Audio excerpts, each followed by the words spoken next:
হযরত মূসা আলাইহিস সালাম যখন বাল্যকাল ছিল, বাল্যকালে সে ফেরাউনের চাপে পড়ে, ফেরাউনের জালেমে, ফেরাউনের জুলুমে পড়ে সে তার বাড়িঘর ছেড়ে, এলাকা ছেড়ে, শহর ছেড়ে, দেশ ছেড়ে চলে গেছেন মাদিয়ান নামক শহরে। মাদিয়ান নামক শহরে যাওয়ার পর মূসা আলাইহিস সালাম একজন টলটলা সুন্দর একজন মানুষ, সে মাদিয়ান নামক শহরের মধ্যে যাইয়া ওখানে এক পয়গম্বর ছিল শুআয়ব আলাইহিস সালাম, বলেন সুবহানাল্লাহ। ওই শুআয়ব আলাইহিস সালাম ওনার বাড়িতে একজন রাখাল হিসাবে ছিল, বলেন সুবহানাল্লাহ। হযরত মূসা আলাইহিস সালাম একজন রাখাল হিসাবে ছিল, ছাগল চড়াইতেন, বহুদিন ছাগল চড়াইছেন হযরত মূসা আলাইহিস সালাম হযরত শুআয়ব আলাইহিস সালামের রাখাল হিসাবে। 10 বছর রাখালগিরি করার পর শুআয়ব আলাইহিস সালামের একটা কন্যা সন্তান, যার নাম ছিল সফুরা। ওই সফুরাকে মূসা ভালোবাসছেন এবং মূসাকে সফুরা ভালোবাসছেন। কেমনে ভালোবাসছেন? যে এমন এমন কিছু কাজ মূসা আলাইহিস সালাম যুবক ছেলেটা করেছে, যেই কাজগুলি 5 জন 7 জন যুবকও করতে পারে না, বলেন সুবহানাল্লাহ। মানে তার মধ্যে এমন এমন কিছু ভালো গুণ পেয়েছে। একজন রাখাল হলেও তার অনেকগুলি গুণ আছে, যার কারণে শুআয়ব আলাইহিস সালাম সে একজন পয়গম্বর হয়ে তার কন্যা তার রাখালের কাছে বিবাহ হয়, বলেন সুবহানাল্লাহ। আমাদের দেশে আছে না রাখাল, যার অনেকের বাড়িতে কাজের লোক আছে না, কাজের ছেলের কাছে কি সহজে একটা মালিকের মেয়ে বিবাহ দিবে? সহজে দিবি না। অবশ্যই এর মধ্যে কিছু না কিছু থাকে, তার মধ্যে এমন কিছু গুণ পাইছে যার কারণে হযরত শুআয়ব আলাইহিস সালাম তার কন্যা সফুরাকে বিয়ে দিয়ে দিলেন। বিয়ে দেওয়ার পরে আল্লাহর পক্ষ থেকে হযরত মূসাকে আল্লাহ তাআলা নবুয়তি দিয়ে দিলেন, বলেন সুবহানাল্লাহ। নবুয়তি দিয়ে দিলেন। নবুয়তি দিয়ে দেওয়ার পরে মূসা আলাইহিস সালাম কেমন স্টেটমেন্ট একজন মানুষ ছিল দেখেন। সে বাল্যকাল থেকে যা সত্য তাই বলতেন, বাতিলের কাছে মাথা নত করতেন না, ফেরাউনের কাছে মাথা নত করতেন না। ফেরাউনকে সে মানত না, ফেরাউনকেও সে মানে নাই। সে হক কথা বলছেন এবং অটল রয়েছেন, সত্যের উপর অটল রয়েছেন, ইস্তেকামত রয়েছেন। তার মধ্যে সততা ছিল, তার মধ্যে ইস্তেকামত ছিল, তার মধ্যে ন্যায় ছিল, তার মধ্যে সত্যতা ছিল। বিদায় মূসা আলাইহিস সালাম তার দেশ ছেড়ে মাদিয়ান যাওয়ার পর রাখালগিরি করে শুআয়ব আলাইহিস সালামের কন্যা বিবাহ করে নবুয়তি লাভ করে। শুআয়ব আলাইহিস সালামের পক্ষ থেকে একটা লাঠি উপহার পেয়ে নবী মূসার একটা মুজেজা ছিল লাঠি, ওই মুজেজাওয়ালা লাঠি নিয়ে সে আবার যায় তার এলাকায় নবী হিসাবে, তার সহকর্মী, তার সহযোগী হিসাবে আল্লাহ তাআলা তার বড় ভাই হারুন আলাইহিস সালামকে নবী বানিয়েছিলেন। মূসা আলাইহিস সালামকে সহযোগিতা করার জন্য তার বড় ভাই হারুন আলাইহিস সালামকে আল্লাহ তাআলা নবুয়তি দিলেন, বলেন সুবহানাল্লাহ।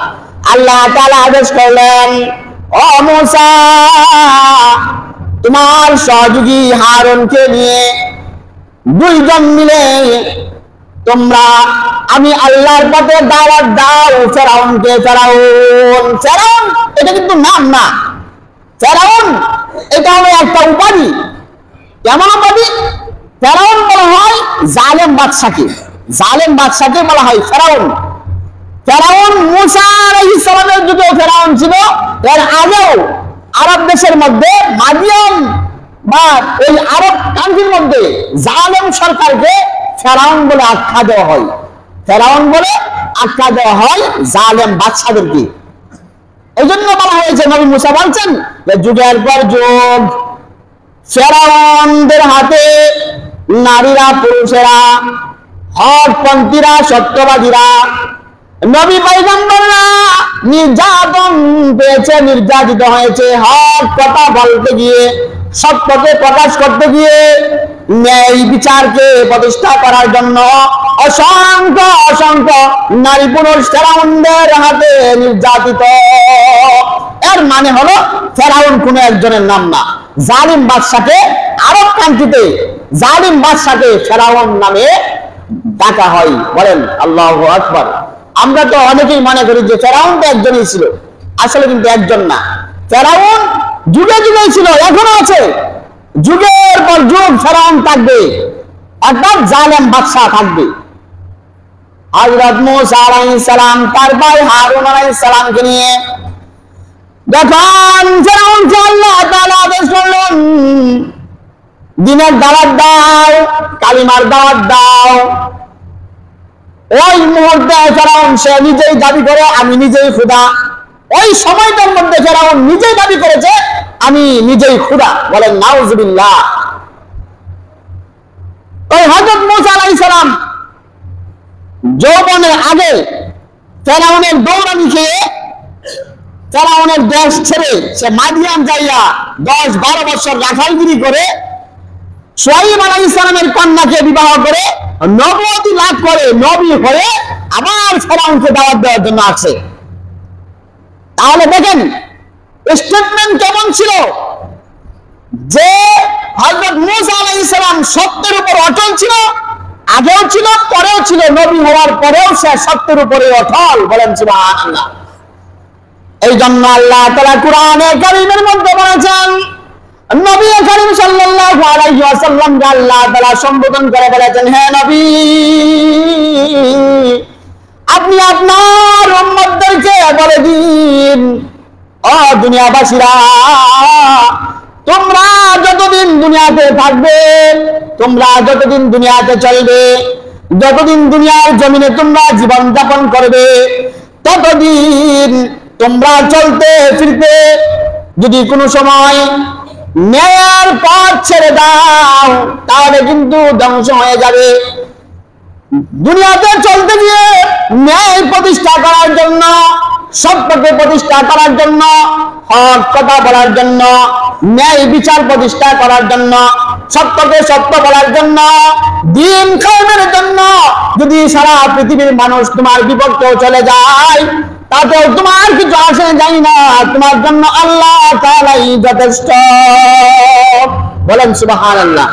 তাহলে হযরত মূসা আলাইহিস সালাম দেখেন সে অটল ছিল, আগেও ছিল, পরেও সে অটল আছে।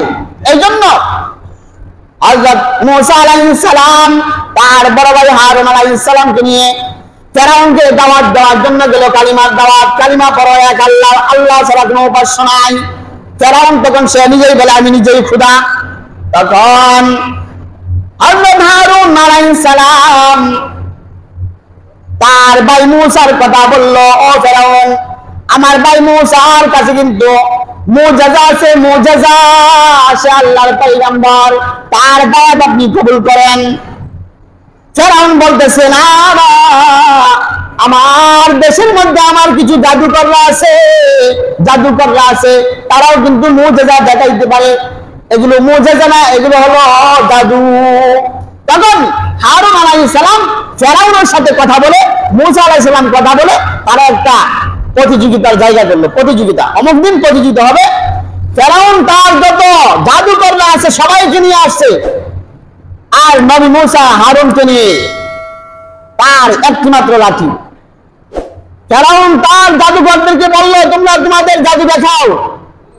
ফেরাউনের যত জাদুকররা আছে রশি ছেড়ে দিয়েছে, সাপ হয়ে গেছে, লাঠি ছেড়ে দিয়েছে, সাপ হয়ে গেছে। সাপ দৌড়ে যা মূসার দিকে, অসংখ্য সাপ বের হয়ে আসছে, জাদুকররা সাপ ছেড়ে দিছে। মূসা আলাইহিস সালাম করলেন কি, তার হাতের লাঠিটা জমিনে রাখলেন, বিশাল আকারে সাপ হয়ে ওই জাদুকরদের যত সাপ ছিল সব সাপগুলি মূসার লাঠি সাপে সব খেয়ে ফেলেছে। বলেন সুবহানাল্লাহ। যখন খেয়ে ফেলেছে, জাদুকররা বুঝে ফেলেছে মূসা আলাইহিস সালামের এইটা জাদু হতে পারে না, জাদু হতে পারে না। অবশ্যই অবশ্যই মুসা আল্লাহর পয়গম্বর, এছাড়া এটা জাদু কোনোভাবে জাদু হতে পারে না। যতগুলি জাদুকর ছিল প্রত্যেকটি জাদুকর সেজদার মধ্যে পড়ে মুসার হাতে কালিমা পড়ে মুসলমান হয়ে গেছে। বলেন সুবহানাল্লাহ। আর ফেরাউন বলতেছে কি, না না, ফেরাউন রাগান্বিত হয়ে গেছে, ওই জাদুকররা কালিমা পড়ে মুসলমান হয়ে গেছে, ওদের প্রতি রাগান্বিত ফেরাউন। এবং ফেরাউনের চিন্তা করা হলো বনী ইসরাইলের নবী মুসা, ওদের উপরে আরো আক্রমণ বেশি হবে। যখন আক্রমণ আরো বেশি করার জন্য চিন্তা ভাবনা করতেছে, রাত্রিবেলা মুসা আলাইহিস সালাম হারুন আলাইহিস সালামকে নিয়ে বনী ইসরাইলদের লোকজন নিয়ে ওই এলাকা ছেড়ে দেওয়ার জন্য তারা চলে যাচ্ছে, সব একসাথে চলে যাচ্ছে।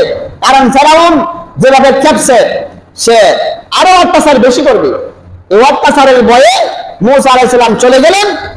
পিছন দিয়া ফেরাউন তার দল বল সহ দাওয়া করলো।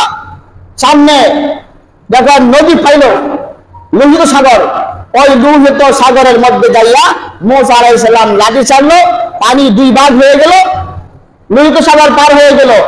মুসা আলাইহিস সালাম পার হয়ে ওই পারে চলে যাওয়ার পরে ফেরাউন তার দল বল নিয়ে যখন ওই রাস্তায় উঠলো, দুই পাশে পানি চাপ দিয়ে ফেরাউনকে সহ দল বল সবকে আল্লাহ তাআলা পানির নিচে নিমজ্জিত করে দিয়েছেন। বলেন সুবহানাল্লাহ। তাহলে আমার যেটা উদ্দেশ্য সেটা হলো, আল্লাহ তাআলা বলেছেন দুনিয়ায় চলতে গিয়ে, দুনিয়ার হায়াতে জিন্দেগিতে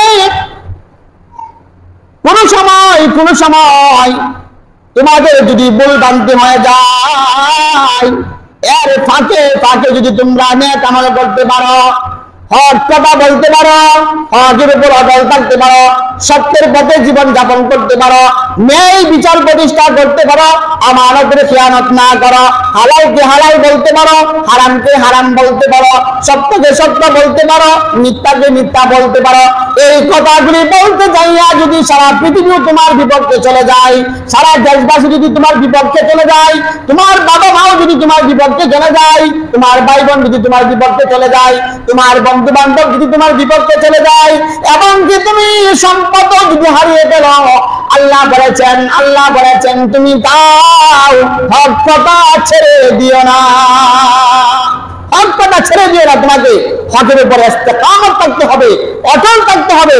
তাহলেই নবী মুসা আলাইহিস সালামের মতো তুমি তোমাকে কামিয়াবে গন্তব্যস্থানে পৌঁছে দিতে পারবে। বলেন সুবহানাল্লাহ।